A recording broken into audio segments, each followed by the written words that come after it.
Nesta sessão, que tem por objeto a agenda para a Associação Keynesiana Brasileira, nós teremos a participação de dois reconhecidos professores, o professor Edwin Leron, que é professor do Instituto de Estudos de Política de Bordeaux, na França, bem como presidente da Associação Francesa para o Desenvolvimento de Estudos Keynesianos. Inclusive, fará a primeira exposição por um período de 30 minutos. A seguir, nós teremos então a exposição do professor Fernando Cardim de Carvalho, que é professor titular do Instituto de Economia da Universidade Federal do Rio de Janeiro, um dos coorganizadores desse evento. Sem delongas, então, passamos aqui ao professor Edwin. Lamento falo molto mal in português. Then I shall speak in English, and I hope that it will be better, but I'm not sure. I would like to speak today about the post-Keynesian economics in France from 1937 to 2007. Even if it's, of course, difficult to speak about post-Keynesian economics before 1975. However, the definition of the post-Keynesianism and the expression of post-Keynesian can be found for the first time in the paper of Eichner and Kriegel. But with this bad title, I would like to put the focus on the man and the institution which explains the present post-Keynesian economists in the post-Keynesian thought in France. I don't develop here the neoclassical synthesis, because there are a lot of Keynesians from this current in France. But I would like to insist on the real Keynesians, because there are very active post-Keynesian economists, a lot of active post-Keynesian economists in France, and the Association for the Development of Economic Studies manage these different post-Keynesian in France. I would like to explain this. Fortunately, French economists do not speak English, as you can see, and this characteristic explains certainly the particular way that follows the post-Keynesian, the French post-Keynesian school. There is not exactly the same way than in United States or in Great Britain. And there is a very interesting and very special post-Keynesian economists in France. First, I'll speak about the French economists who can be considered as the founders of the present post-Keynesian, French post-Keynesian. Second, I'll present the different economic thoughts or roots that explain the originality of the French Keynesianism. And third, I'll finish with a few words about the French institutions, and notably the ADEC, the Association for Development of Keynesian Economics. To use my experience in this field, I tried to finish to give some amical encouragement or advisor for the new Brazilian Post-Keynesian Association. Then first, I would like to present the very important, the most important post-Keynesian in France during the period 37 on until today, but I'll distinguish four periods. The first one is 37-70. The second period is during the 70s. The third period is the 80s, and I finish with today. The first period is very interesting because we are before the real beginning of the new post-Keynesian thought in 75. And this period began, of course, after the publication of General Theory, just after, in 77, and finish around the 70s. After the publication in 1919 of the economic consequence of the peace and these violent critics of the French financial and economic prospect for the Treaty of Versailles, John Maynard Keynes was not very popular in France. Keynes wrote in his French preface of the economic consequences of the peace, the plainer it becomes that the treaty is not being executed and cannot be executed, the more apparently do French statesmen blind their eyes and muffle their ears and seek to alter facta by denying them. But the time is changing during the Second War and just before the Second War. We must speak about two French intellectuals who are very representative of the French approach or French perception of Keynes during this time. The first one is Étienne Monteux, the second one is Pierre Mendès France.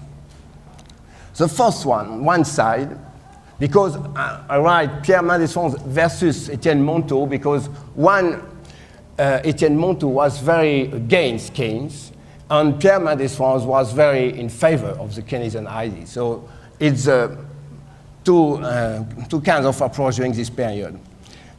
The French liberal Étienne Monteux published a very critical paper of the general theory in 1937, and it was a unique paper on the general theory during this period until the end of the war, the Second War. So it was a very important one. After this very critical paper on the general theory, he published the Carthaginian piece of the economic consequences of Mr. Keynes, written in 1942 and published in France in 1945, and in England, in Great Britain, published in 1946, with a foreword of the famous French philosopher Raymond Aron.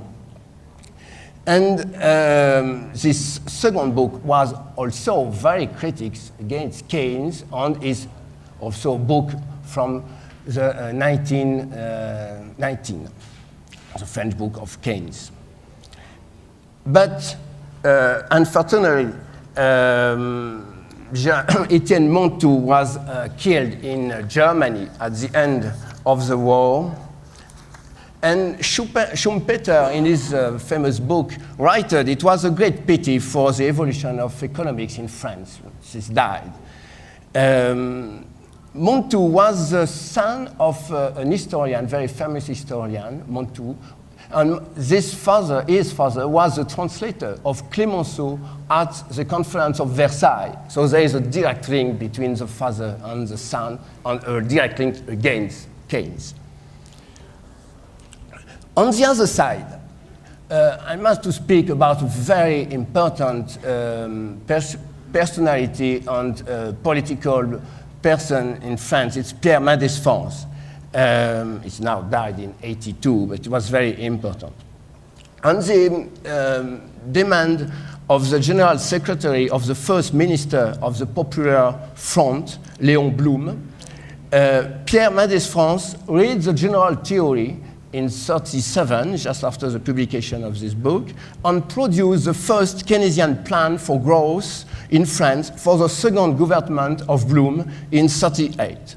Unfortunately, Blum lost the power just after, and this plan was finished. During the conference in Bretton Woods, Pierre Mendès France represented the French government in London and the government of General de Gaulle, and he met, of course, John Maynard Keynes. Just after, we can, in 1944, he was the first minister of economics of the first government of General de Gaulle in France in 1944, and he has to Mikhail Kalecki to produce a plan to the reconstruction of France for this period. But unfortunately, another time, he lost his position because he was fighting against the Minister of Finance, he was the Minister of Economics, on the monetary policy during this period, and in April 1945, he passed on the opposition to the General de Gaulle. He became, in the 50s, the Prime Minister in France, but not, it's another story.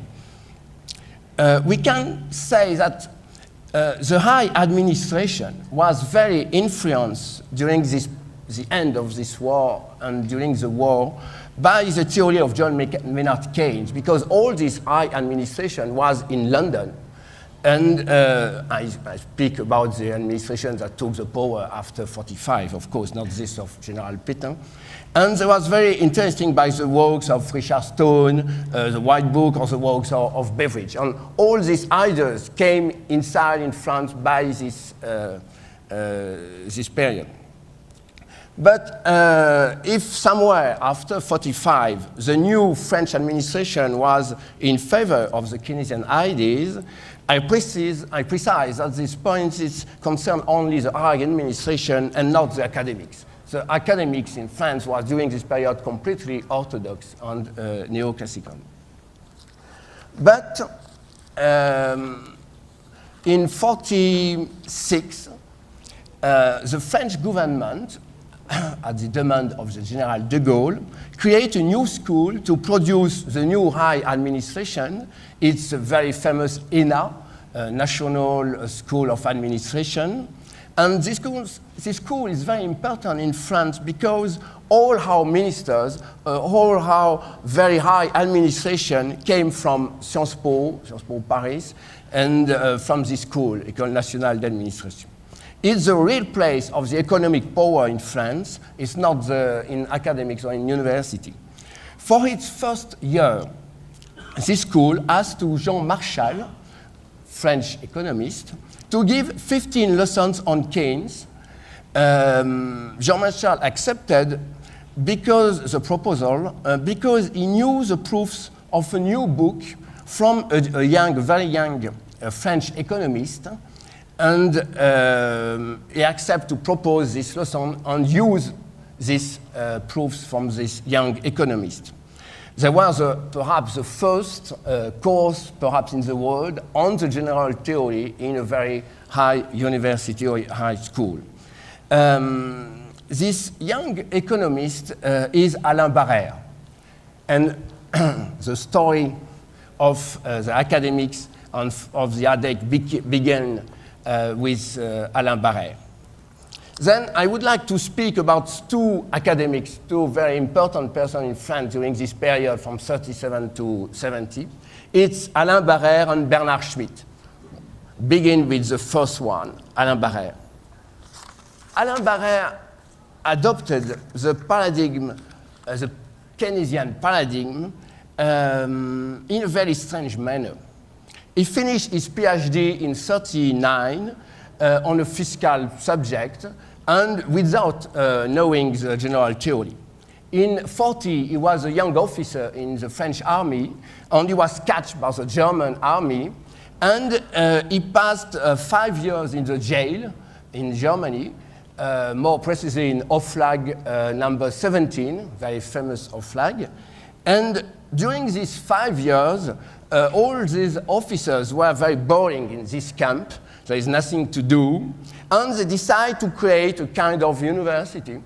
And as a young doctor in economist, Alain Barrère took the course of economics. But they received only one book during this period by the Red Cross. The Red Cross gave some books in the Oflag 17. And he received the general theory of Keynes. Then he decided to read and to read and to read and read and read the general theory during 4 years.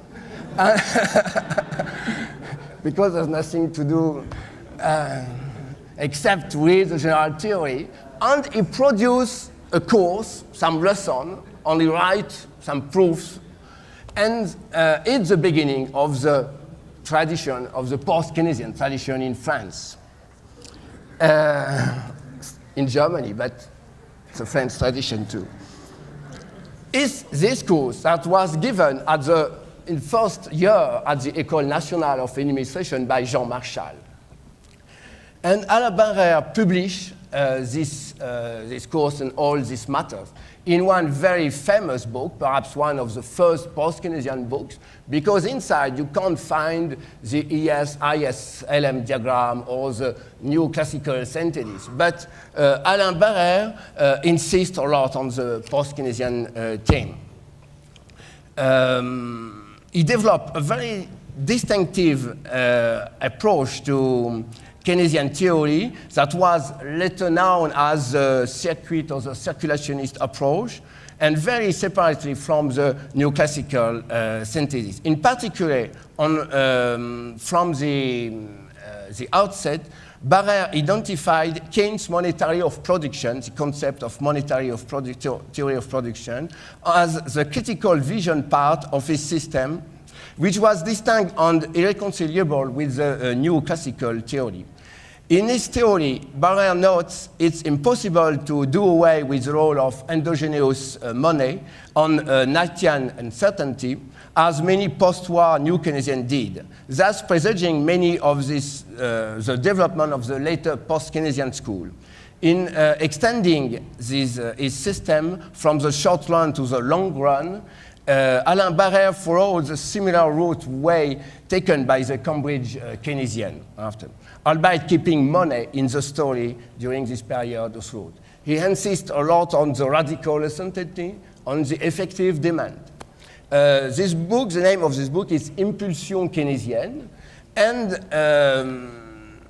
after this publication in 1952, Alain Barrère became professor in Rio de Janeiro, University of Rio de Janeiro in Brazil, during the 2 years, 52-53, and he was an advisor of the Minister of Economics of Brazil during this period for the International Monetary Funds.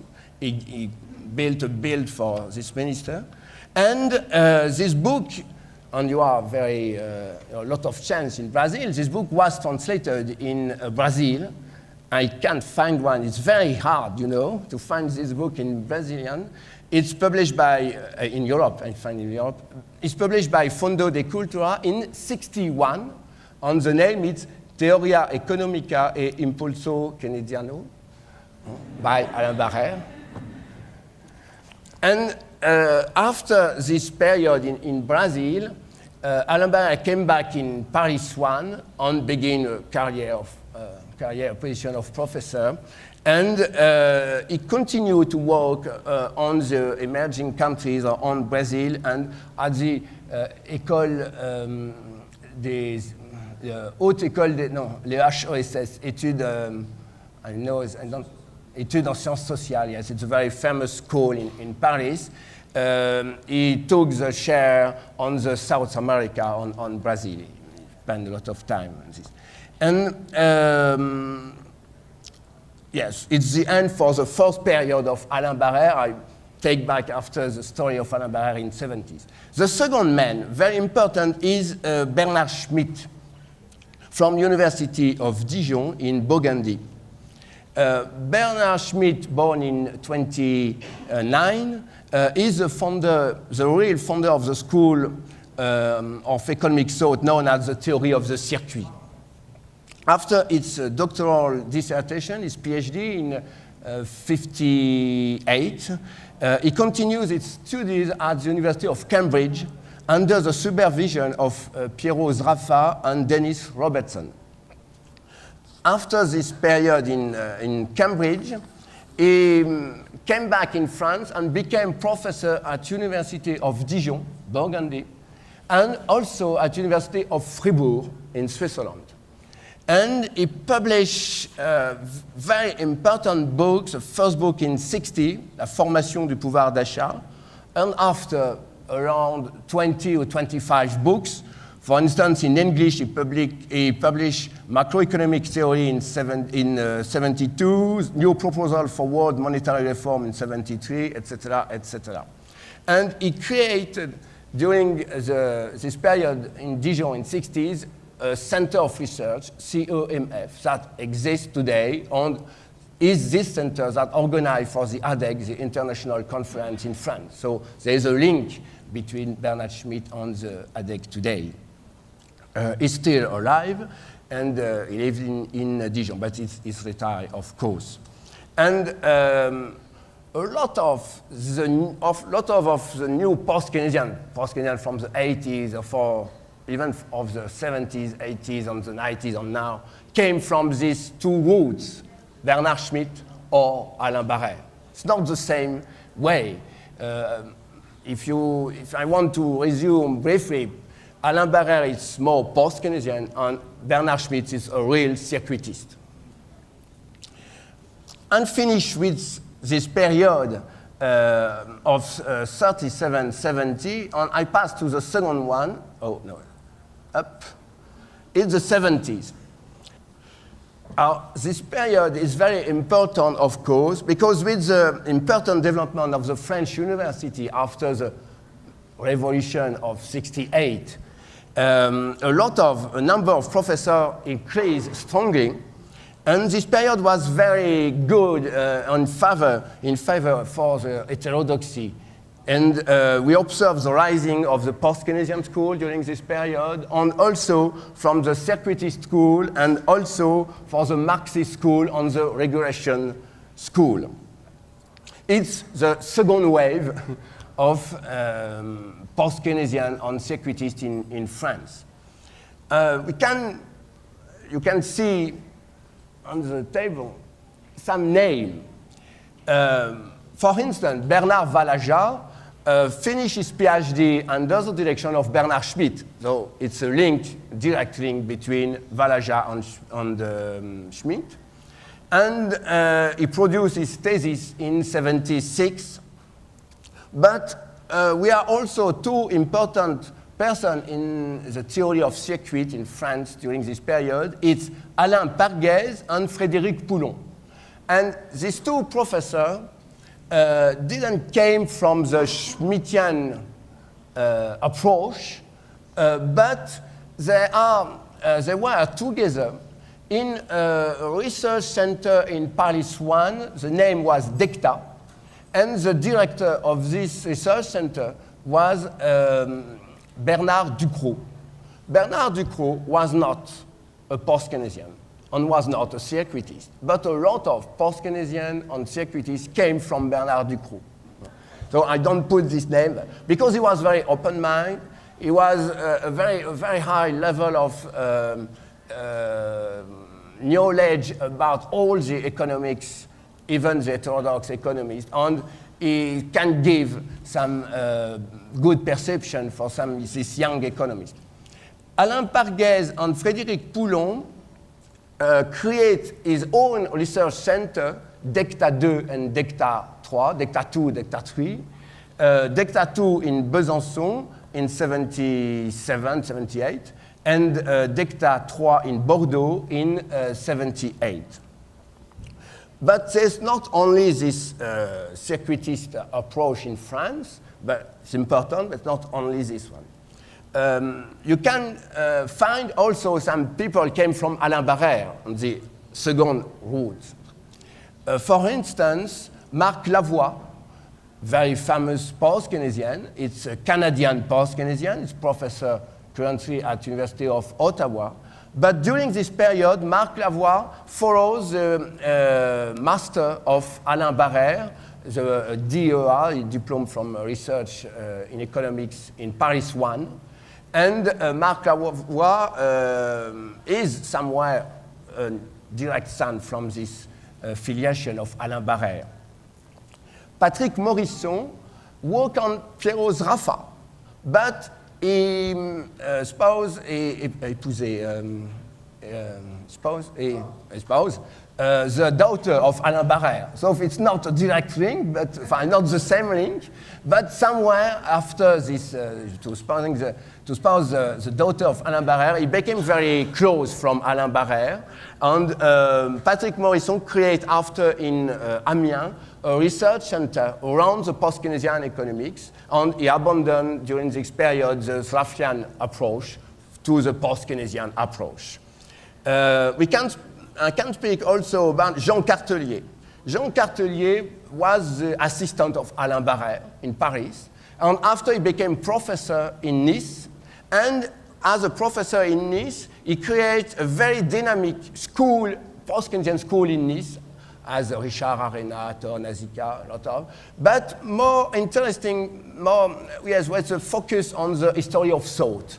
And they approach heterodoxy perhaps more by the history of thought. Well, it's finished for these two approach from the Schmitt and Barrère. But I must speak now about the regulation school, very important in France. And this regulation school began during this period with Robert Boyer, Michel Aglietta, Jacques Mazier, Dominique Plion, this room, and of course after Petit, etc., a lot of people. This school began around the 70s, 73, 74, but these people doesn't came from universities, are not real academics. These people came from a special French school. It's École Polytechnique. It's a very, very high school. The higher is a more difficult school in mathematics in France. It's, you must have a very, very high level. It's a military school, but a lot of Marxists did this school because they are very good in mathematics. And all these mathematicians, as communists or as Marxists with a social conscience, decide to have an economic approach or to make some economics and create a research center, not create because the research center began in 67, it's the CEPREMAP, but came in this research center, the CEPREMAP in Paris, and it's the beginning of the regulation school. Michel Aglietta published in 75 his famous book on the regulation of United States, and Robert Boyer published during this period until the beginning of this story. So these people came from Marx, but they abandoned somewhere during the 70s the idea of revolution, the idea of the dictature of the proletariat, and they prefer to see the capitalist system as a system of regulation, to critique this system of regulation, but to analyze this system of regulation. They begin to analyze also the monetary field, and little after little they came closer from the post-Keynesian. And it's a different school, but very, very close on a lot of matters, because they manage and they mix an approach from institutionalist approach, historic approach, as the post-Keynesian too. Yes, then this period was very, very active in France, and all these people are the professor of the new generation from the 80s, and it's the third period. Well, pass only a few minutes on the third period. For instance, you are, of course, a new generation from École of Circuit, the Circuit School from Dijon, with Claude Noce. Claude Noce is the current director of the CEMF, the research center from Dijon, from Schmitt. Luc Bailly, Xavier Bradley, all these people are in Dijon and continue the tradition of the circuit approach in Dijon, directly issued from the Bernard Schmitt theory. The second place is Bordeaux, with some people as Michel Zerbateau and myself, but I'm not produced from Bordeaux for Frédéric Poulon. Personally, I made my PhD with Alain Barrère, so I'm directly the last one. I'm the younger disciple of Alain Barrère, with Pierre Lévy also. And Pierre Lévy and I were the last two students from Alain Barrère. And after I finished my PhD in Paris 1, and Pierre Lévy, the same story, we changed of university, Pierre Lévy to Dauphine with me, and after Paris Dauphine to Bordeaux. The third place is Frank van der Velde and Bernard Cordonnier in Lille. And Frank van der Velde, as Marc Lavoie, as myself, follows the seminary of Alain Barrère in Paris 1. Then Frank van der Velde is more close from the circuit approach, but not the Schmittian one, came from Alain Barrère. Richard Arena, Nazika, Torre, and Nice are the son of Cartelier, and Cartelier was the son of Alain Barrère, and they work a lot on the history of thought, but not only. Nazika is a specialist of Minsky. He published a book in English on Minsky, and Richard Arena is a specialist of everything. He can speak about everything, so it's very famous in France. The last place, it's Katz and Tortajada in Grenoble, University of Grenoble, and Katz came from the Marxist approach as a regulation school, but became very close from the post-Keynesian. On all these people, not the Nice, the people from Nice, all the others are in the ADEC now, because the ADEC regroup all these schools except one, Nice. Don't know why, but they prefer to work together, alone. Yes, I finish perhaps, yes, I finish the story. I give only a story, my first point. I finish only with some points on today, but only a few words. Today, there are obviously some place, very important place, as you see, as Dijon with the circuitist approach, in Paris 1 with the post-Keynesian approach, in Bordeaux, etc., in Lille, in Grenoble. This place is very important, but you can understand that all these places came from the two roots from Bernard Schmitt or Alain Barrère on the regulation one, the Marxist one. Then all the people now are the son of this period. For instance, Eric Timoine is now a professor at the University of California, and he finished his PhD with Randy Ray at Kansas City. And he came from a little town in France, very little university, is Brest. Brest is completely on the west of France. On how this man, very clever man, find the post-Keynesian approach, and because two young people, researchers from Alain Barrère, Dupont and Reus, made the conference in the University of Brest during the 80s and the 90s, and continue to use the Barrère approach. And Eric Timoine came from this school, and he preferred after to go to the United States to finish his PhD. Then there is all these things. I finish with my explanation of this period of time on I would like to develop a few words, but I present in my first part the different theoretical frameworks from the post-Keynesian school. You can understand there is a post-Keynesian one from Alain Barrère from 52, a very old one, from Impulsion Theorie Keynesienne. The second one is the circuitist approach, Bernard Schmitt, Parguez, Poulon. The third one is the institutionalist approach with François Pérou. The fourth one is the post-Marxist on regulation school with Suzanne de Brunhoff, Duménil, Lévy, it's more Marxist, and Boyer, Aglietta, the CEPREMAP researchers, it's more regulation school. And the fifth is Rafa with Morisson or Bida at University of Nanterre. And another route came from the methodology with history of thought with Barrère, Catelier, and Carlo Benetti in Nanterre. Some institutions on events.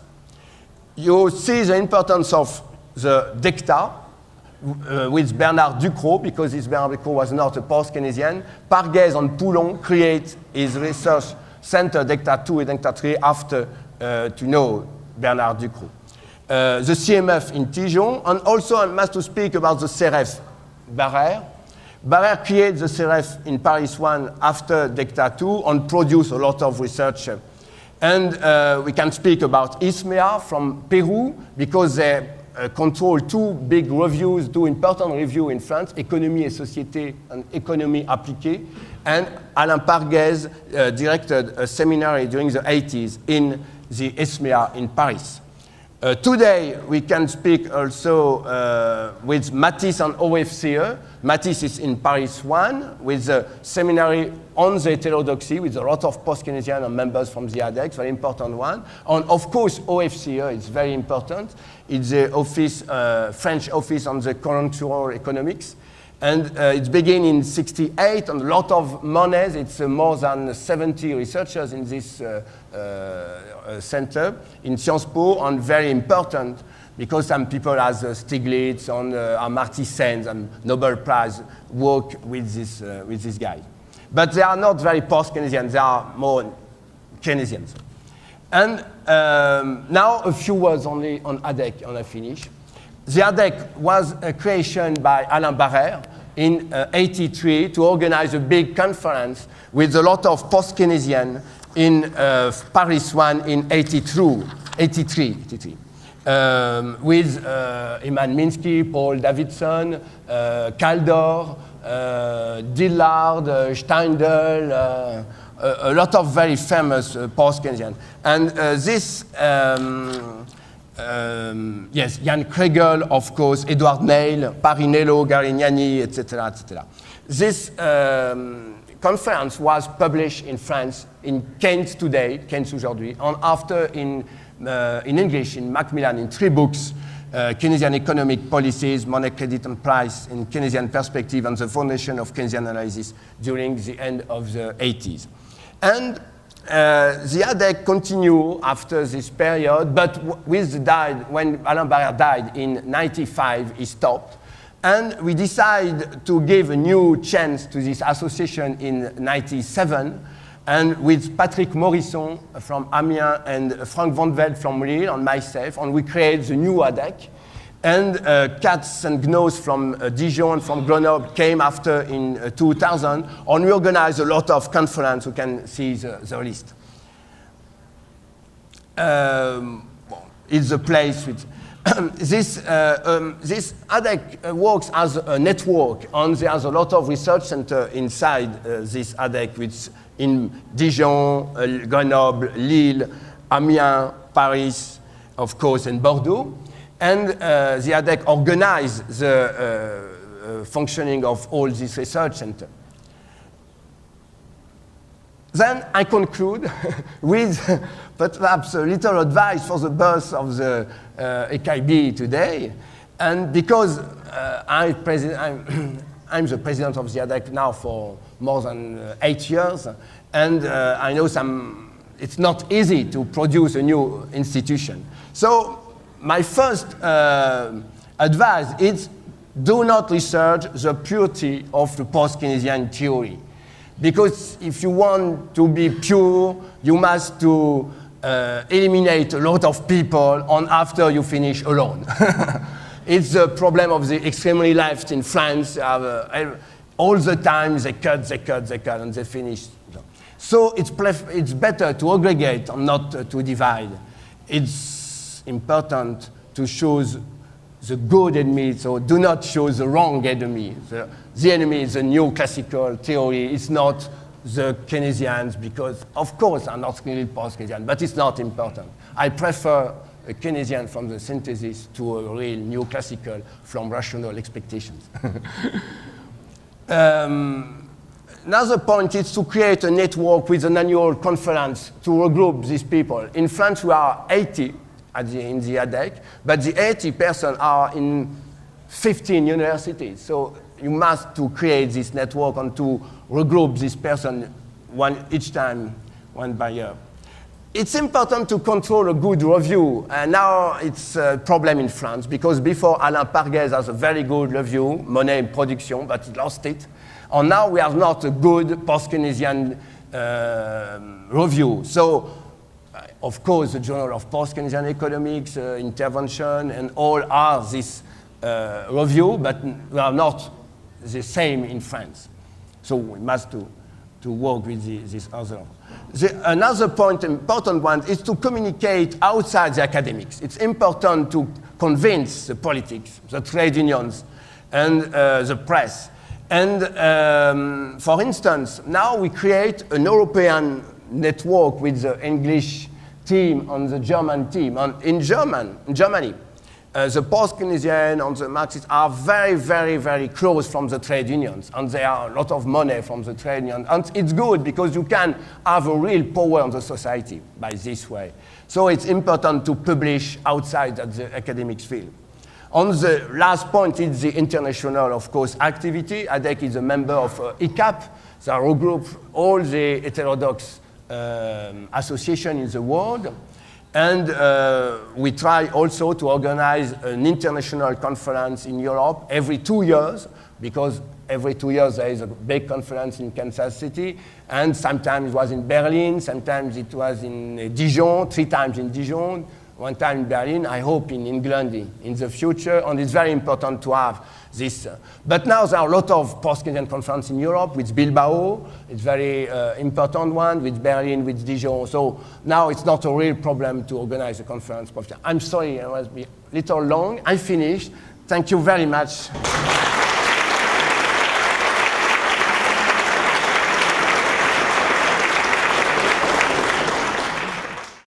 Bom, boa noite a todos. Eu gostaria, na verdade, várias das coisas que eu gostaria de dizer já foram, de certa forma, mencionadas aqui, inclusive, enfim, com a experiência, a partir da experiência da Associação Francesa. Eu gostaria de fazer, basicamente, 2 coisas.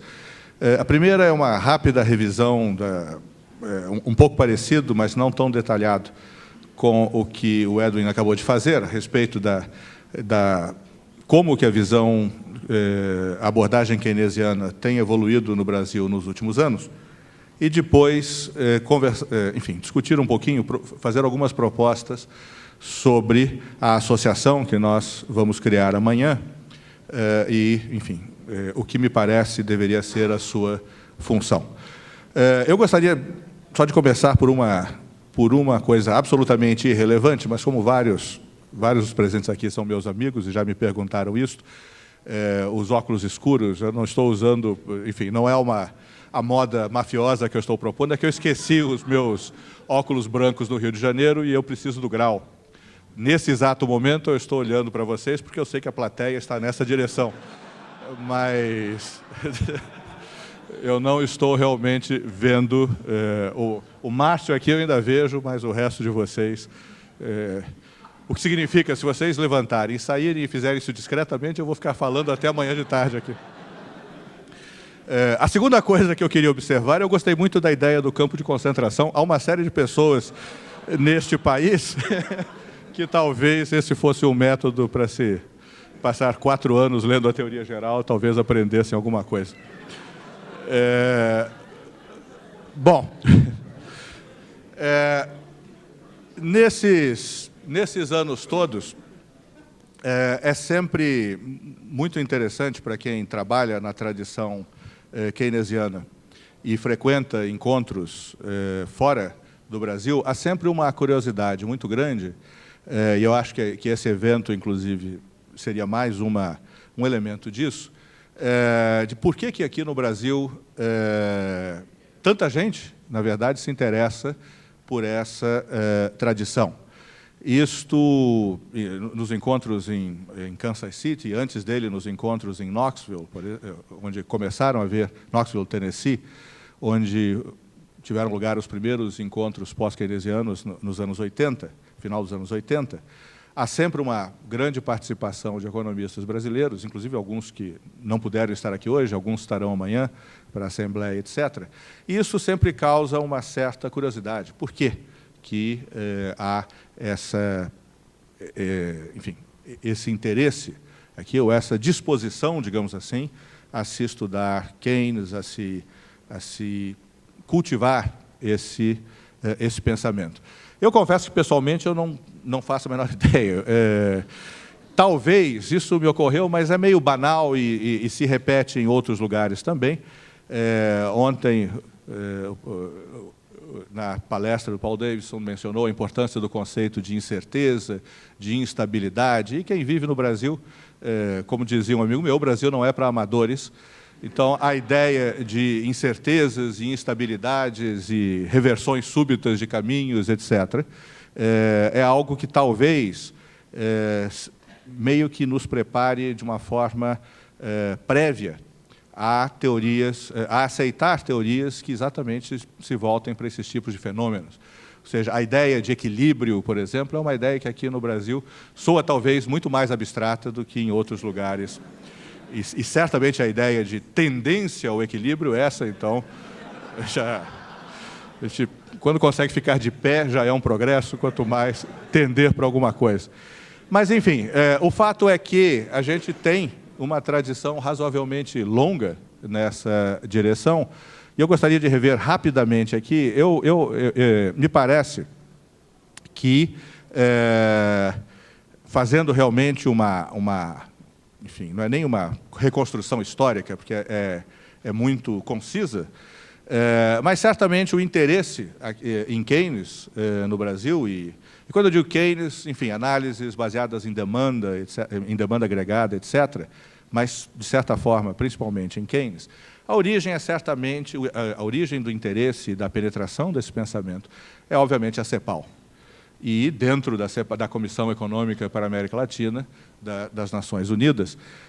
E os dois grandes nomes de influência aqui, talvez não, certamente o mais importante deles, que seria o Raul Prebisch, que praticamente introduz o pensamento keynesiano no continente, e, em termos de economia brasileira, e talvez o segundo nome mais importante da tradição cepalina, que é, obviamente, o Celso Furtado.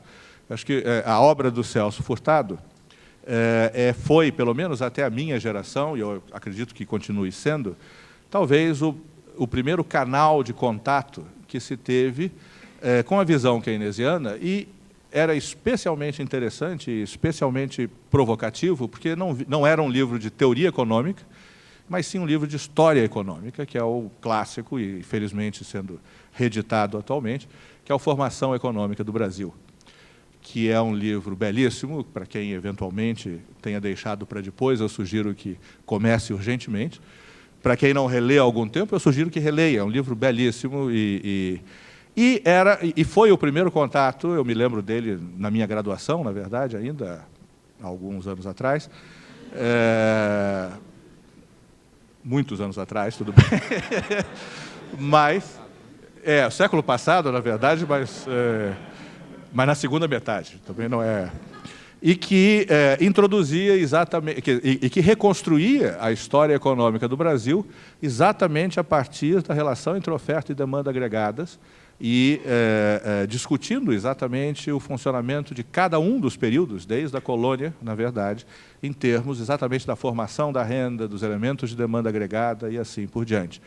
E, muito embora, inclusive, ele não cite a Keynes propriamente no livro, mas era a aplicação, nem ele escondia isso, como, aliás, a CEPAL não escondia isso. O Raul Prebisch foi autor de um dos primeiros manuais da região sobre Keynes, uma introdução a Keynes, e é aí que tudo começa no Brasil, inclusive os eventuais opositores, mas também é a grande tradição, é o início da grande tradição keynesiana que nós conhecemos hoje. Essa grande tradição, eu diria que se divide depois em três ramos, um dos quais eu estou colocando aqui apenas para ser completo e que nem, na verdade, se enraizaria na CEPAL, que seria a síntese, enfim, o pessoal aqui da síntese neoclássica, que existem muitos, mas que aqui no Brasil não se assumem como escola. Na verdade, inclusive, sempre preferiram ser vistos como ecléticos. Autores, por exemplo, como Mário Henrique Simonsen, que foi um autor muito importante, que normalmente era classificado como monetarista, mas basicamente porque monetarista era um adjetivo ofensivo que a gente aplicava aos outros, não tinha nenhum sentido em particular, exceto os implícitos, que, enfim, como diz o nosso amigo Fernando Holanda, da Fundação Getúlio Vargas do Rio, estavam implícitos, enfim, qualificativos à mãe e coisas do gênero. Mas, enfim, era uma escola eclética, e SLM, mas, enfim, com uma função demanda por moeda muito importante, etc., mas que não se via como escola, se via como economia, e o resto de nós, enfim, fôssemos o que fôssemos. Em termos de visão keynesiana, efetivamente, a partir, aí sim, de certa forma, aqui no país, a partir da CEPAL, eu veria basicamente duas linhas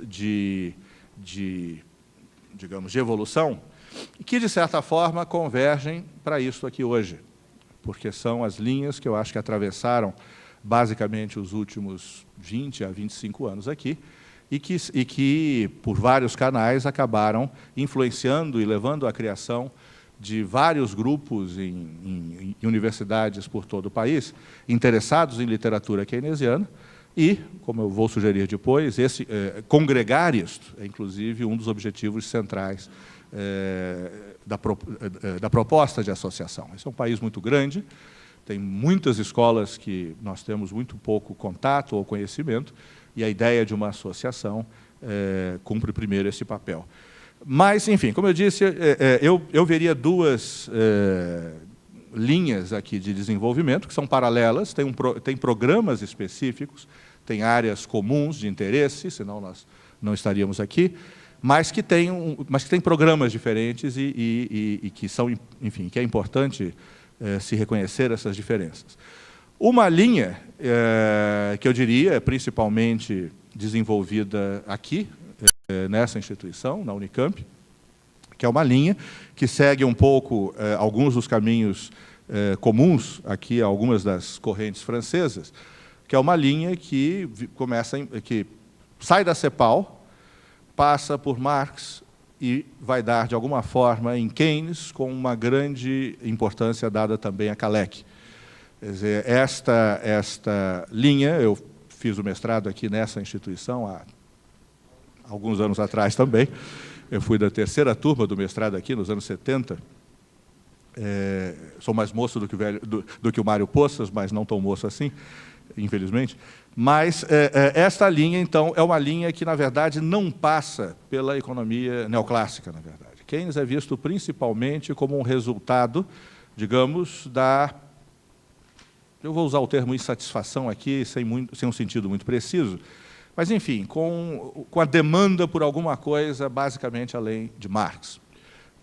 Isso nos anos 70, se descobria coisas muito interessantes a respeito de moeda em Marx, especialmente no Grundrisse, eu imagino que continue sendo lido aqui nessa instituição, é um livro muito interessante, mas, enfim, é um rascunho, é monumental e é escrito por um alemão, então é uma coisa difícil de se ler, digamos, voluntariamente, mas é uma obra muito importante e de certa forma, chega-se a Keynes basicamente pela moeda, efetivamente. Ao mesmo tempo em que se passa também, e aqui era uma influência importante nesta instituição, por Kalecki, mas também, quando se chega na moeda, havia, que é uma parte que o Kalecki não investiu muito, e que Keynes, então, tinha a sua, digamos, brilhava mais, ou seja, a ideia de incerteza, relação com problemas monetários, levando à questão de instabilidade, ciclos, crises, etc., etc. Essa é uma linha, que seria uma linha, então, que eu colocaria Marx, Kalecki, Keynes, digamos assim, e que eu veria como a principal, posso estar errado, e depois as pessoas que, enfim, eventualmente podem contestar essa caracterização, mas é mais ou menos como eu vejo essa evolução. A segunda linha, eu chamaria, talvez, aqui apenas para frisar um pouco o contraste na raiz, eu chamaria de uma linha Marshall-Keynes, que é uma linha que enfatiza as relações, principalmente as relações de Keynes com Marshall, mais do que as relações de Keynes com Marx. Ou seja, vê Keynes, lê a teoria geral, lê o resto da obra de Keynes, em particular o Tratado sobre a Moeda, etc., como uma evolução e, de certa forma, uma superação de preocupações teóricas e metodológicas marshallianas. Incluído aqui, inclusive, a questão da incerteza. Marshall chega mais ou menos ao limite do que era possível fazer dentro de, digamos, de uma visão mais ortodoxa. O Marshall, todo mundo obviamente se lembra disso, eu vou apenas apontar aqui, nos princípios de economia, o Marshall distingue dois tipos de processos econômicos. Aqueles processos em que a evolução é previsível para um longo prazo, e que esses eram estudados pelo Marshall, e a forma que, em geral, a gente acaba conhecendo é a teoria da firma. Mas o Marshall também reconhecia a existência de processos que para ele eram imprevisíveis, e que, na verdade, para Keynes depois são exatamente os processos que envolvem incerteza, no qual Para o Marshall não se podia dizer nada porque não tendiam a lugar nenhum. E que Keynes, então, recoloca como um objeto de estudo, porque o objeto não era para onde tendem, mas como se comportam os agentes econômicos quando eles não tendem para coisa alguma.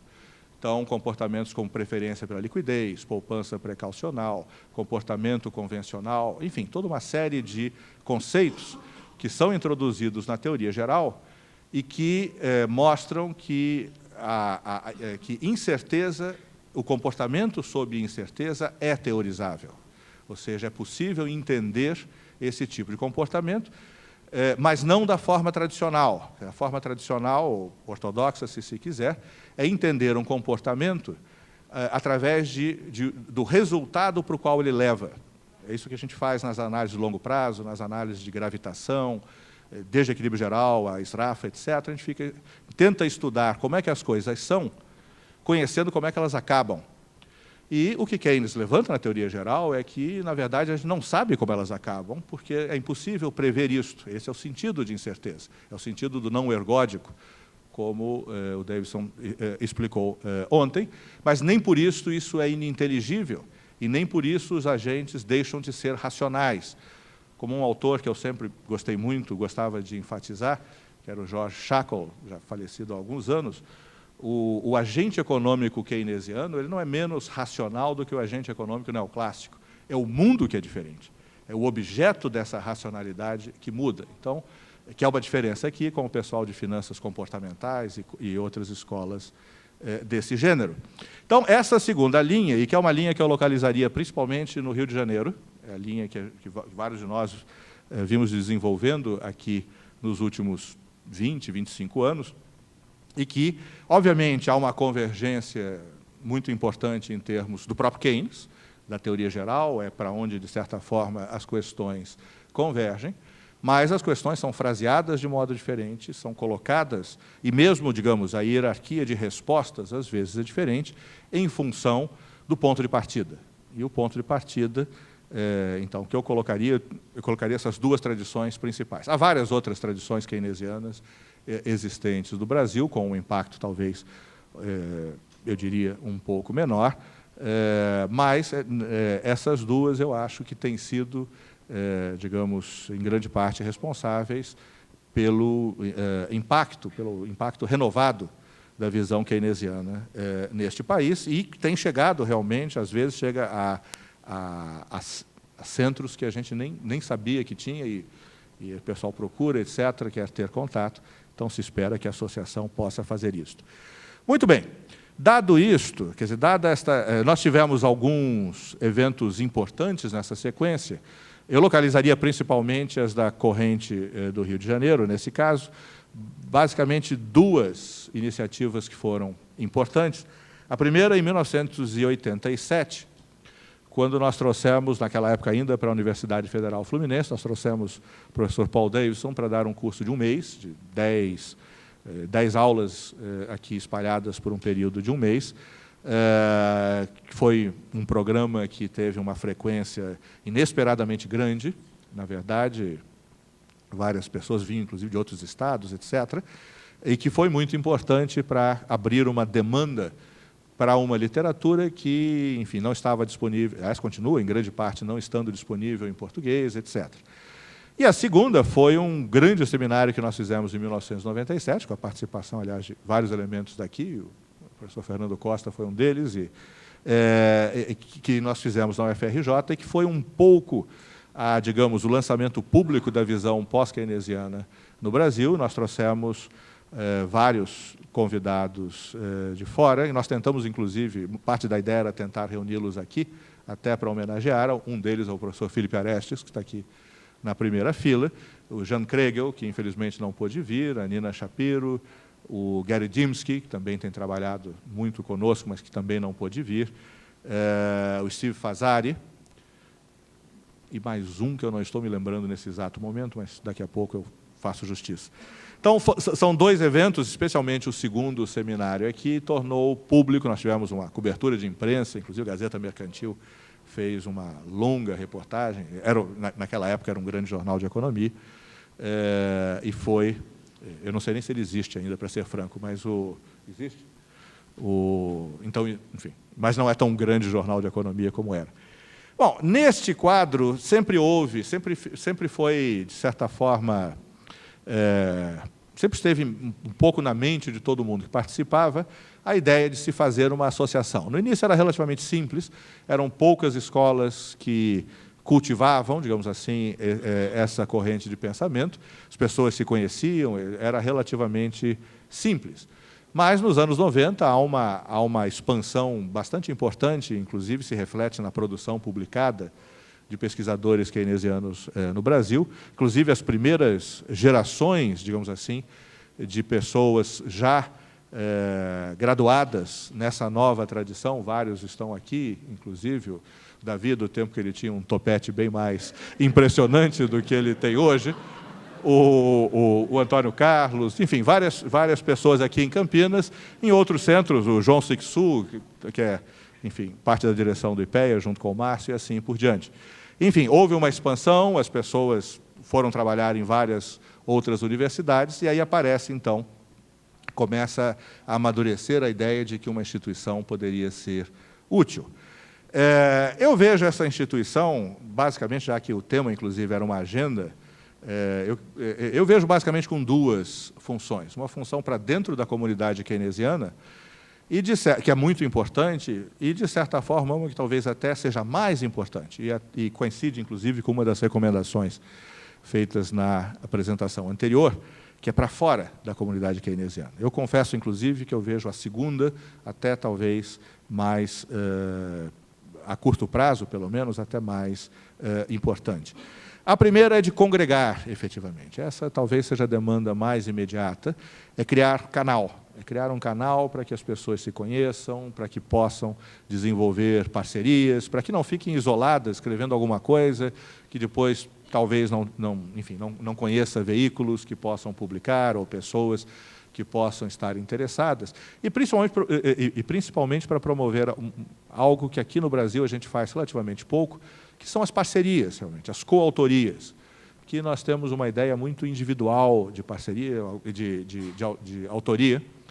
Tem uma ideia, desenvolve, manda para algum lugar e fica por isso mesmo, e isso, na verdade, desperdiça um pouco o potencial aqui de autoiluminação, digamos assim, que a gente poderia estar derivando do trabalho acadêmico. E o primeiro passo é que as pessoas se conheçam, saibam o que está sendo produzido, qual é a pólvora que já foi inventada e que não é preciso novamente escrever aquela mesma coisa, etc., etc., que é sempre um risco da heterodoxia, que é o risco do disco arranhado e a gente ficar, enfim, são tão interessantes alguns dos conceitos que a gente tem a tendência, às vezes, a ficar reescrevendo e reescrevendo e reescrevendo e, com isso, ir perdendo a relevância. E a segunda grande característica, eu acho, de congregar, é lembrar algo que é essencial, e é essencial especialmente na tradição keynesiana. E aqui a tradição keynesiana, eu incluo o Kalecki, incluo, enfim, todos os grandes autores dessa tradição, que é a gente não perder de vista que teoria econômica é sobre o mundo. Teoria econômica não é sobre teoria econômica. Quer dizer, às vezes, a gente, por mais, enfim, divertido que às vezes isso seja, de ficar, enfim, explorando alguns pequenos jogos, isso é o que matou a relevância, se é que alguma vez teve alguma chance, por exemplo, dos modelos de equilíbrio geral, e que ameaça outras tradições que vão nessa direção. Quer dizer, a teoria econômica se torna uma teoria sobre ela mesma. E há um risco seríssimo de se tornar, na verdade, um enorme dicionário. Você fica ali discutindo termos e usando os termos para excluir outras ideias que, às vezes, são muito próximas, mas tem ali a 18ª derivada, é um pouquinho diferente. Opa! Aí já interrompe tudo. E eu acho que a função da associação, e isso vai me levar à segunda função, é a gente manter vivo a ideia, e eu insisto nisso, especialmente na teoria keynesiana. Quem conhece alguma coisa da obra de Keynes, em particular, certamente é uma das primeiras coisas que saltam à vista. Ou seja, não só o fato de que Keynes, desde os seus primeiros textos, o interesse sempre foi o mundo. Teoria é instrumento. Teoria não é um fim. Teoria não serve, enfim, para nos tornar teóricos. Isso, no duro, não serve para absolutamente coisa alguma. Teoria é um instrumento para se entender o que é concreto nisso aqui. E eu acho que a associação teria uma função absolutamente essencial. Primeiro, para manter um pouco de disciplina. A gente, quando fica meio isolado, começa a pensar em dicionários, começa a pensar em palavras cruzadas, o que muitos trabalhos acabam sendo. Enfim, coisas muito importantes como quem era o rei da Caldeia, com 5 letras. Quer dizer, ou você escreve um texto de 20 páginas, cuja grande conclusão no final era quem era o rei da Caldeia, com 5 letras, e com a mesma utilidade. Dado isto, a grande função que eu acho, além de congregar, que seria a função para dentro da comunidade, é influenciar a opinião para fora da comunidade. Eu acho que aqui o grande desafio da gente é a famosa frase da baronesa Thatcher, que é o não há alternativa. Que tudo bem, como Marx apontava no 18 Brumário, as coisas começam como tragédia, acabam como farsa. Começou com a baronesa Thatcher, acabou com Antônio Palocci, mas é mais ou menos a mesma coisa. É a ideia do não há alternativa, que existe uma teoria econômica e o resto, eu vou tomar aqui emprestado do presidente, a palavra o resto é mágica, o resto é bruxaria. Então, este tipo de coisa, hoje em dia, eu acho que é o grande desafio da visão keynesiana. Na verdade, é o grande desafio de qualquer escola, mas, francamente, as outras que se virem, nós somos aqui keynesianos, essa é a nossa preocupação, e que é recuperar a relevância nesse debate. Hoje em dia, o que existem são contribuições basicamente individuais. Hoje em dia, o que nós temos, enfim, em imprensa, em qualquer desses debates, é a chamada, eu não me lembro quem foi que me apontou, usou essa expressão, que eu gostei muito, que era a síndrome do economista-chefe. Todo grande banco tem um departamento econômico e tem um economista-chefe. Alguns egressos, aliás, dessa instituição aqui, nossos antigos amigos, etc., ou nossos amigos antigamente, não sei até onde manteriam isto, e que, enfim, tem departamentos de bancos cuja função é produzir tabelas todos os dias, e gráficos, e PowerPoint, etc., o que jornalistas, em geral, arregalam os olhos. E aí, quando aquilo fica tudo muito oficial, é sempre a favor, naturalmente, então, quando isso fica sempre um pouco estranho, alguém telefona e pede a sua opinião, e a maior parte dos jornalistas, inclusive, dizem, eu preciso de uma opinião contrária. E aí você entra com a opinião contrária, quer dizer, aí te dão um paragrafinho para dizer, ao contrário de todo mundo que falou antes, aí... E isto é essencial. Eu acho que a ideia de que heterodoxia é excentricidade é algo que se estabeleceu, se enraizou. A gente, às vezes, até se diverte com isso, porque nos convidam para seminários, eu posso ir sem gravata, por exemplo, porque eu sou excêntrico. Eu fui convidado como excêntrico, então não tem problema. Mas isto significa, por outro lado, que se tem a influência de um excêntrico. Alguém que, enfim, põe a mão na comida ou algo do gênero, mas que não é para fazer a mesma coisa. E a função da associação, eu acho, a função central, como eu vejo, seria exatamente superar isto. É um pouco o efeito que nós temos aqui e que, na verdade, é muito maior, porque muitas pessoas realmente não puderam vir aqui. É mostrar que isso, na verdade, não enfim, na minha juventude, na verdade, na minha infância, havia um seriado muito popular de televisão, que eu não sei se a maior parte de vocês certamente não chegou a ver, que o seriado chamava-se National Kid. E os vilões desses seriados eram os incas venusianos. E o nosso desafio é deixarmos de ser os incas venusianos e podermos entrar no debate real. E, neste caso, eu gostaria de frisar, e encaminhando aqui para o final, uma das recomendações que eu acho que foram feitas aqui e que eu acho muito importantes, que o que é muito importante, na verdade, eu quero frisar isto, é que nós tenhamos uma visão includente. Quer dizer, não é algo enfim, a casa da mãe Joana ou qualquer coisa assim, e eu estou aqui curioso para saber como é que vão traduzir essa expressão, mas tudo bem. Não vai fazer muito sentido se a tradução for literal, mas... nesse sentido, eu acho que depois eu traduzo para os amigos o que eu disse, não tem problema. Eu acho que é muito importante que se tenha isso, é uma sugestão para a discussão que virá amanhã, inclusive, quer dizer, o que é o critério, digamos assim, para se fazer parte de uma associação dessa natureza. E aqui eu gostaria só de dizer duas coisas, e com isso eu vou encerrar a minha apresentação.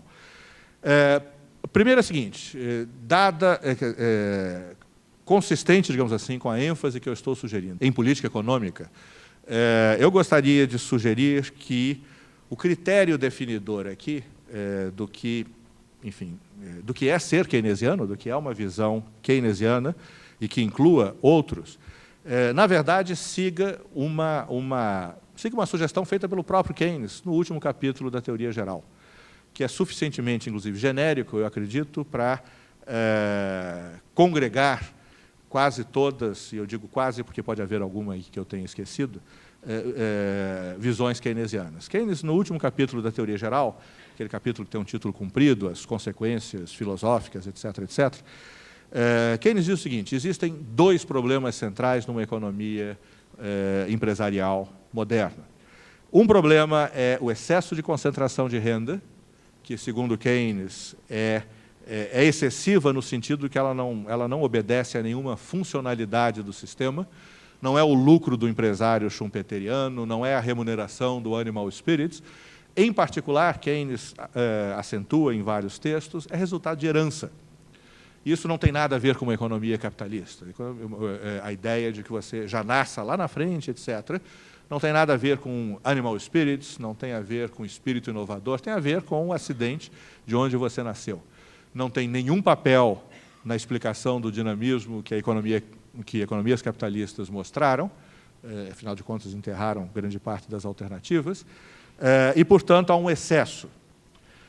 E este excesso, Keynes sugeria que fosse atacado e, aqui, de certa forma, como um predecessor importante da tradição social-democrata moderna, o instrumento era a política de taxação e de provisão de bens públicos. Resumindo, impostos progressivos, provisão de bens públicos. E isto era o grande instrumento, digamos assim, de redistribuição de renda. Então, há um diagnóstico de um problema, este problema reaparece, o problema de concentração de renda era uma preocupação importante no Kalecki, por exemplo, e, em grande parte, a saída também é a mesma, é usar taxação.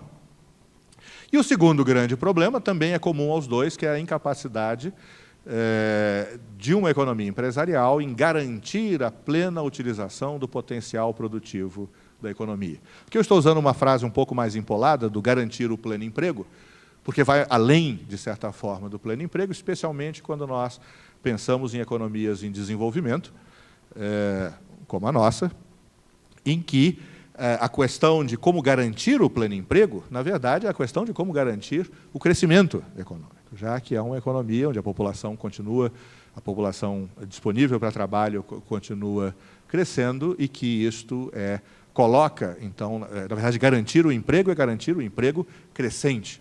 Não adianta garantir simplesmente o emprego. E, para este segundo problema, novamente, a saída proposta por todas as vertentes aqui de economia keynesiana é um Estado ativo, seja como regulador, mas seja, na verdade, como um Estado participante da economia. Como o participante, como é um dos grandes temas da teoria econômica, não quer dizer assumindo a atividade produtiva. O quadro de que se parte é de uma economia empresarial, de uma economia capitalista, se a gente quiser usar o termo. Portanto, como o próprio Keynes dizia, uma tradição meio conservadora e meio radical. mas com um Estado ativo. E recuperar a ideia do Estado ativo, especialmente no Brasil, vai ser provavelmente o desafio central desta associação quando estiver operando e quando estiver, digamos, divulgando o pensamento dos seus participantes. Isso por várias razões. No final dos anos 80, em todo o continente, especialmente Brasil, Argentina, México, começa a grande onda liberal, que prossegue até hoje, que não só criticou a participação do Estado na economia, mas que também teve muito sucesso, e isso é um problema que nós sempre temos que enfrentar, que foi o grande sucesso de economistas liberais em associar a ideia de Estado ativista e planejamento a regime militar. E isto, aqui no Brasil, enfim, economistas como Gustavo Franco, em particular, que é muito ativo na defesa dessa ideia, enfim, é um peso que tem que se carregar. Cada vez que se fala em plano, alguém se lembra do general Geisel, se lembra do regime militar, etc.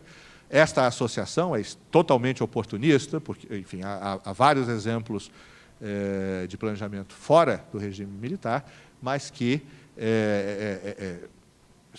é areia nos olhos que tem que ser removida.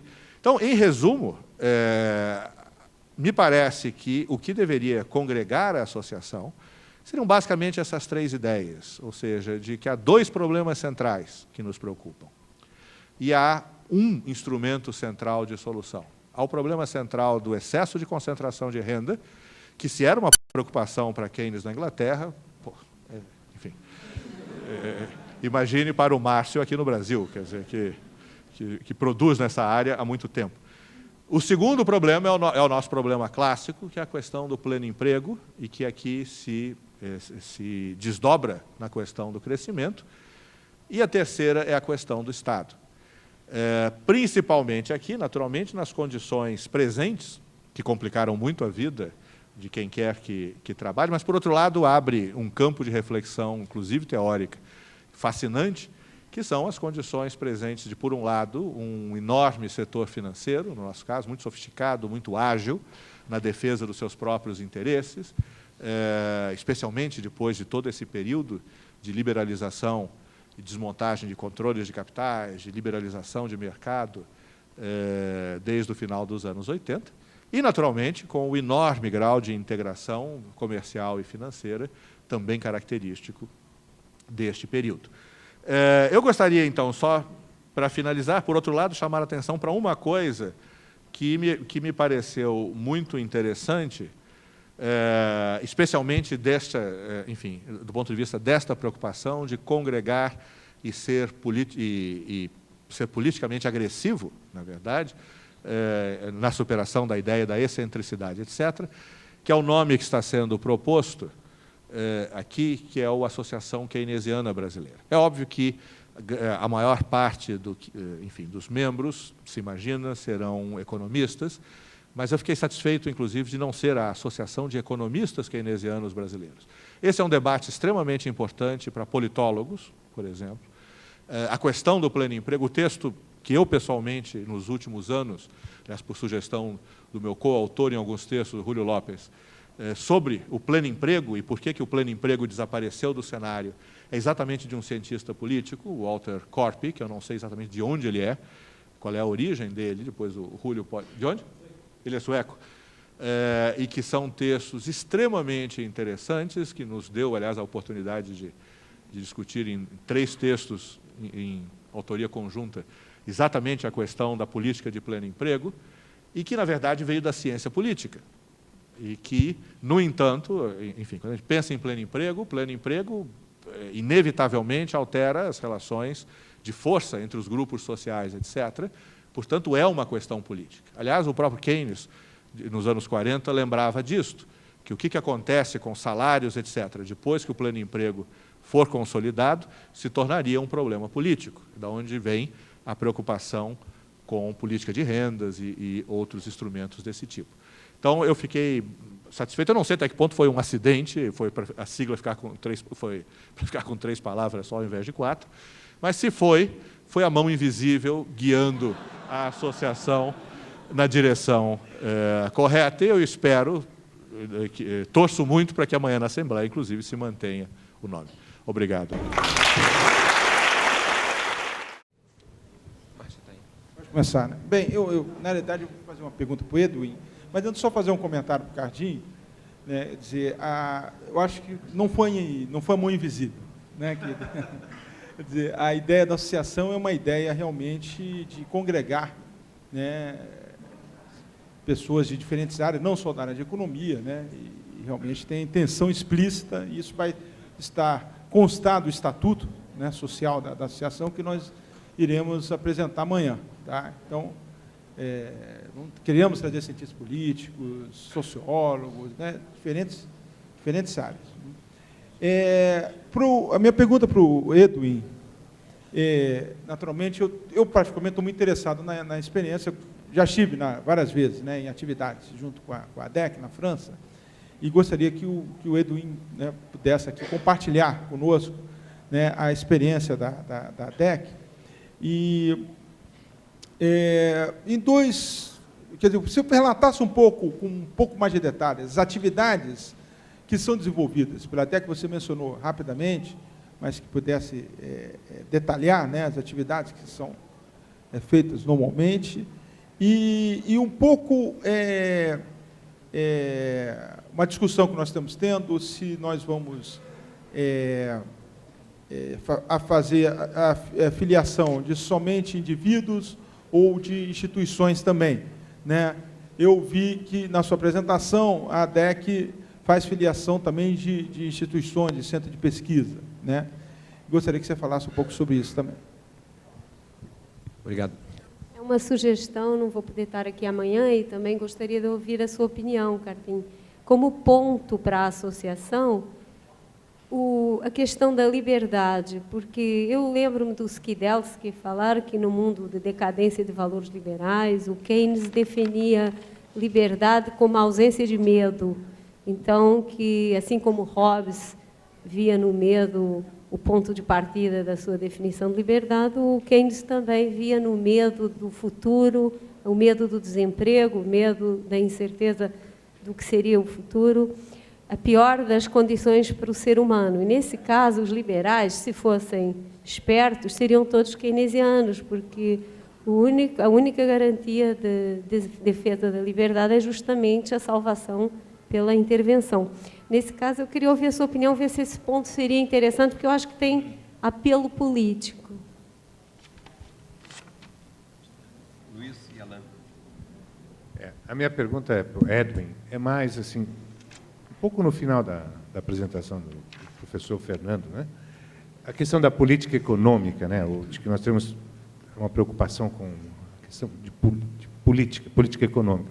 Até que ponto a associação francesa, né, em termos de influiu no processo político-econômico francês? Pergunto porque hoje, por exemplo, vocês têm o Banco Central Europeu, toda aquela crítica que um dos mencionados, o Alain Praguès, faz uma crítica muito interessante sobre isso, mas até que ponto essa associação, em termos de política econômica, influenciou na política econômica francesa da sua criação, assim, para ver a experiência. Obrigado. Bom, vou ser relativamente breve. Uma observação, uma pergunta que gostaria de fazer para as duas pessoas que apresentaram. Bom, primeiro, fiquei feliz, morei mais de 30 anos na França, eu tive que passar 20 anos no Brasil para saber que tem toda uma corrente pós-keynesiana importante na França.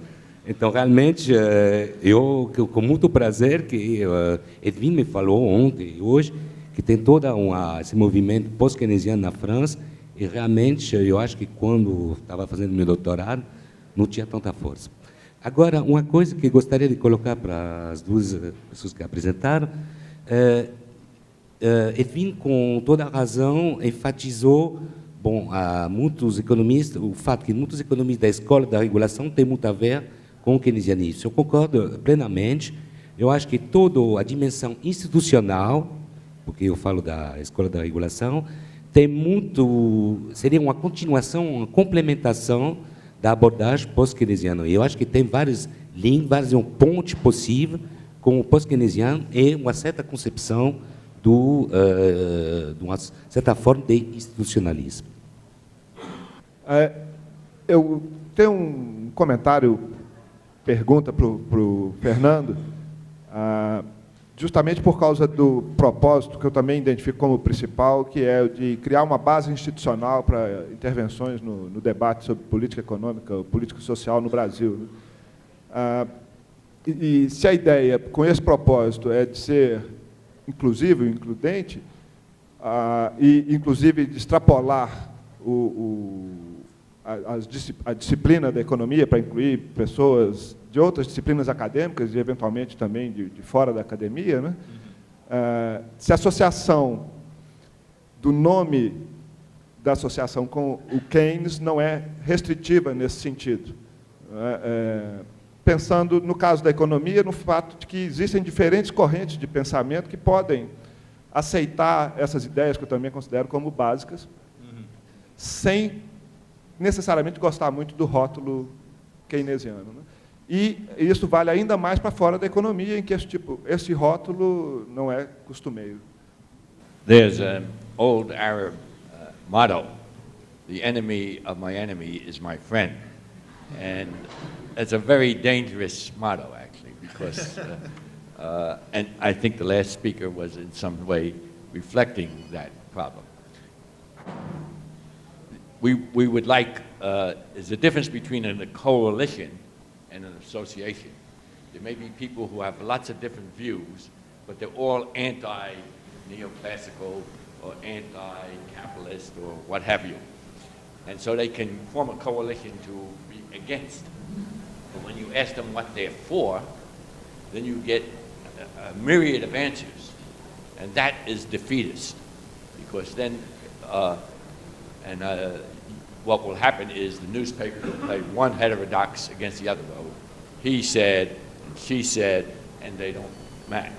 So you have to be, if you're going to form an association, you have to agree that there is at least a common ground. See? I mean, just take Marx versus Keynes. Marx thinks that the problem is the power structure. Now, Keynes didn't deny power has something to do with it, but his argument was that the entrepreneurial system can be moderated, and that it was not the role of government, be it active, to control the production facilities, etc. Because he believed in a market economy, but in a regulated market economy. So if you get a Marxist and a Keynesian together, and they're both attacking free trade, you're going to get entirely different answers, and that makes it easier for the free trader to play one against the other. So I think the answer is, when you have this association, you must agree on at least certain basic agreements. Should the activist state nationalize all industries? If you nationalize an industry, what is the reason why you nationalize it and not leave it to private enterprise under some sort of government regulation? So all I say is be very careful about it. It's nice to have everybody in the same tent, but if you're all talking different languages, then it becomes a Tower of Babel. And let me tell you, just personally, Jim Tobin and I once had a discussion. Some of you may know I wrote some rather nasty things about the Tobin tax. And Jim came to me and said, why don't we agree to stop attacking each other? We know that it's the new Keynesians that are wrong, and we know what the true Keynes is. And I said, well, that's very nice, Jim. We'll attack the new Keynesians. But some problem will come up, a new problem, and your theory will tell you to do X, and my theory will tell you to do Y, and then how do we maintain a united front? So you have to have at least a common ground. And that's what an association is, as opposed to a coalition. I just hope you keep that in mind. No problem having a coalition, but make sure even in the coalition you agree on certain basic principles. Like money, not neutral. Okay. I would like to precise what ADEC do today. There is for me, five important aims in the activity of the ADEC. The first one, I explained, is to organize a conference, an annual conference, but sometimes it's twice in a year, but at minimum one, because, as I explained, we are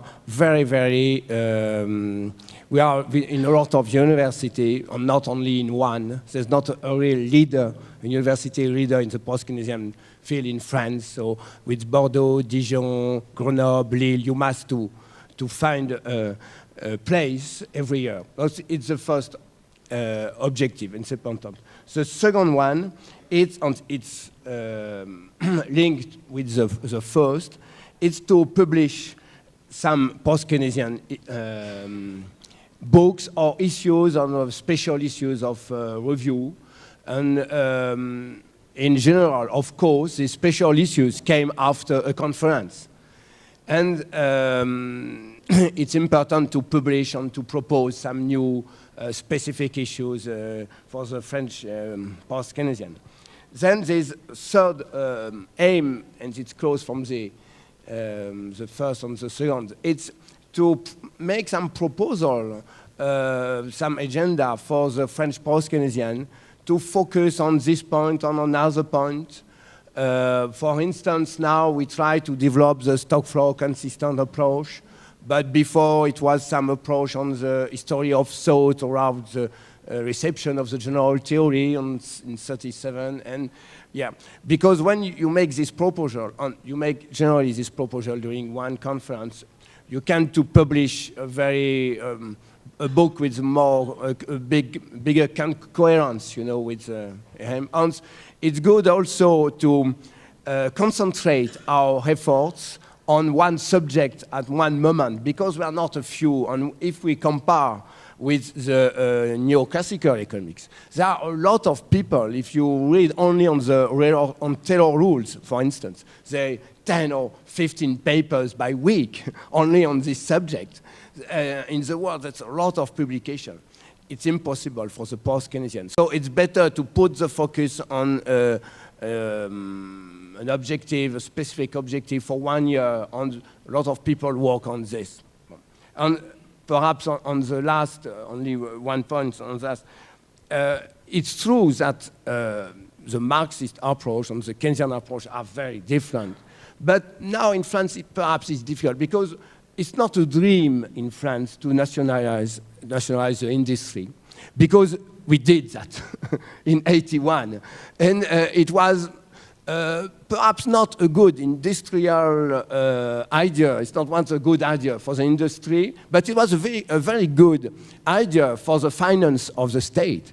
Because when the state nationalizes this industry, they pay not a lot of money for all this industry. And when all these industries were privatized after, they privatized with a very good price. So it was very good for the finance of the state. So perhaps it's a solution to resolve the debt of the state. You nationalize with not a good price, and after you sell the capital with a very high price.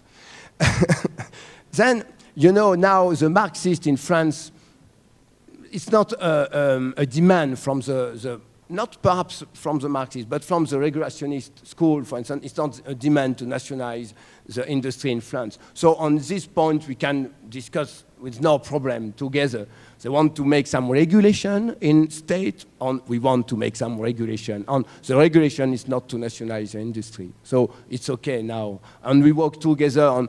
Really, when we are with the regulationist economists, we are we agree on perhaps 90% of the thoughts. Perhaps we have some difference because, of course, the post-Keynesian are more on the short term, on the Marxist approach is more on the long term. But it's good for us because they give some ideas for us for the long term, and perhaps we can give to them some ideas for the short term. So it's not a problem to discuss with. Thank you.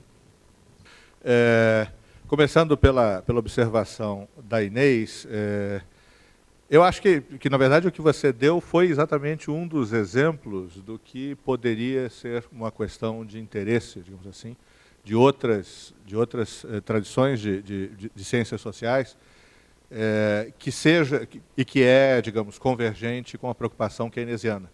Há uma preocupação meio que salta à vista quando se lê Keynes, do ponto de vista, digamos, da política em Keynes.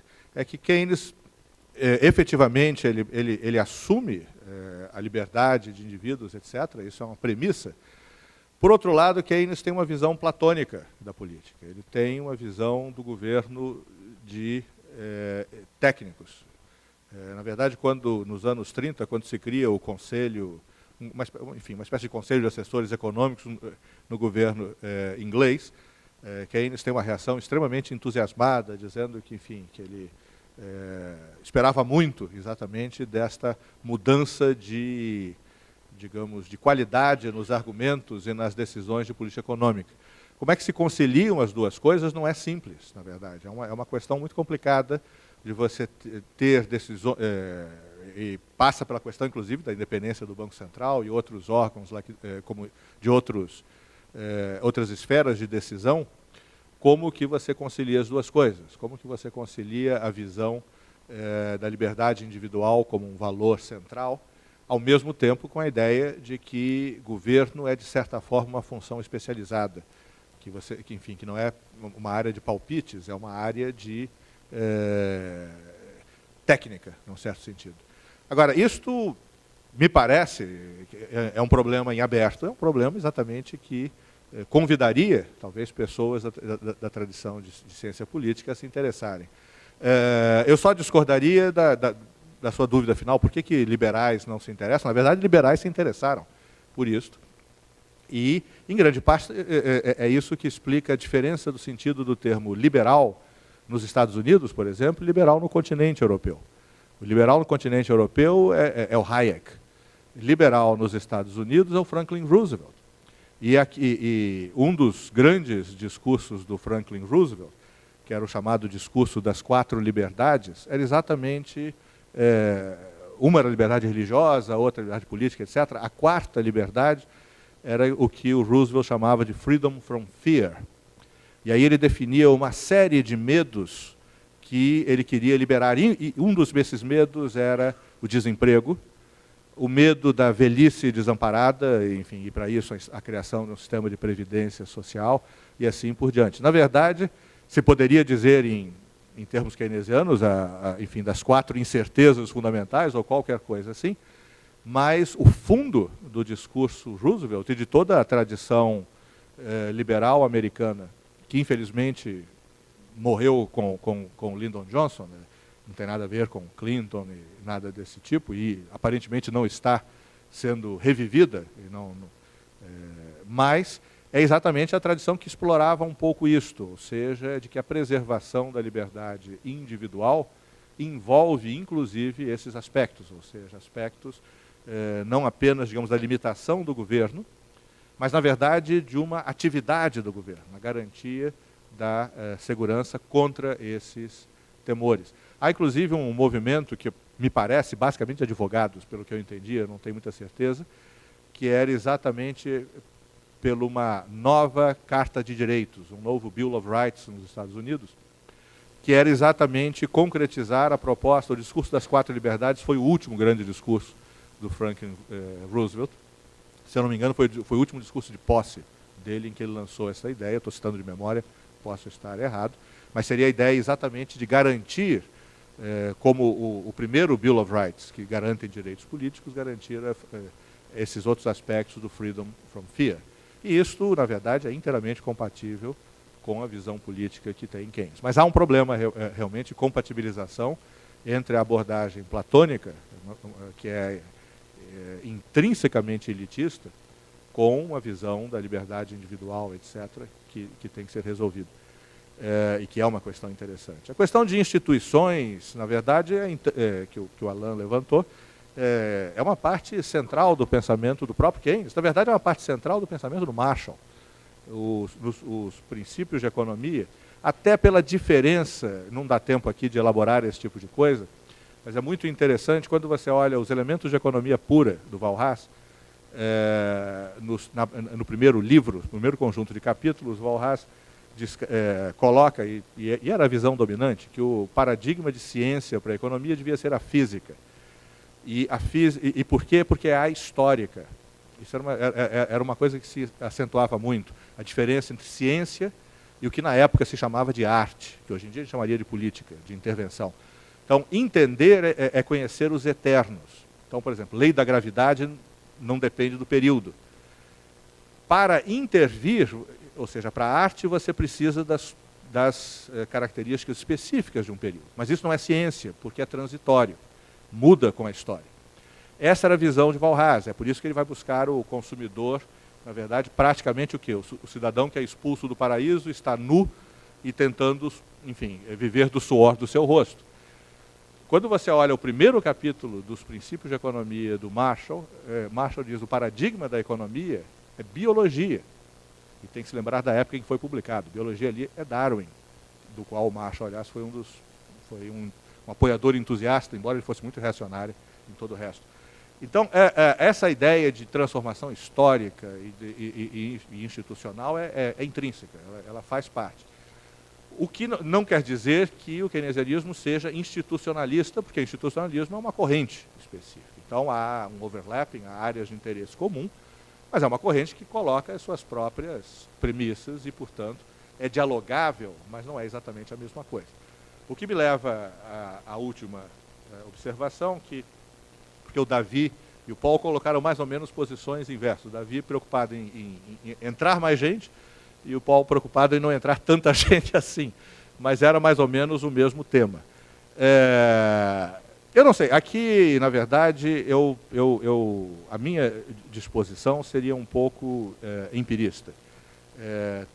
Começar e ver se o que acontecer for muito includente, ou seja, se entrar gente demais, provavelmente vai acontecer como a Summer School em Trieste. Em 4 ou 5 anos, os participantes brigam entre si e a homogeneidade resulta automaticamente pelo fato de que metade vai embora. Eu acho que há alguns pontos de partida comum, e o que eu sugiro, e o que eu tentei sugerir aqui seriam exatamente esses. É o diagnóstico da tendência ao desemprego, da tendência à concentração de renda e a ideia do Estado ativista. Realmente o Estado ativista como? Bom, isso é uma questão a ser debatida, mas nesse sentido o próprio Keynes daria uma visão, digamos, bastante pragmática disso, né? Mesmo a nacionalização de indústrias, a discussão dele sobre a indústria do carvão na Inglaterra, Keynes defendeu a nacionalização. Não era um instrumento de política normal, mas se tivesse que ser, que fosse, não parecia ser algo, quer dizer, nenhum instrumento em princípio estaria excluído dependendo do problema que se sofresse. Obviamente, a partir da teoria geral e do diagnóstico do desemprego involuntário, etc., a preocupação seria principalmente com a questão do desemprego. Agora, eu acho que eu não compartilharia aqui muito da preocupação do Davi, pela razão de que o nome Keynes é um símbolo. E mais do que, quer dizer, e é um símbolo, não é um símbolo, é um símbolo de algumas ideias mais ou menos precisas, que são aceitas por algumas tradições que são próximas em alguns aspectos, como Kaleski, etc., e não são aceitas por outras e que, portanto, eu acho que essas outras tradições realmente não teriam por que se congregar aqui. Elas, enfim, seriam muito diferentes do que se faz. E mesmo para outras ciências, Keynes é uma referência da mesma forma que autores como o Max Weber não define correntes de economia, mas é uma referência central para quem se preocupa com economia. Ou seja, eu posso ser um economista que me filie a uma associação weberiana brasileira, por exemplo, independentemente do fato de que ele não é uma referência na minha disciplina, mas que são ideias que eu conheço, que eu, em grande medida, subscrevo, e não teria nenhum problema em enfim, me associar a esse tipo de debate.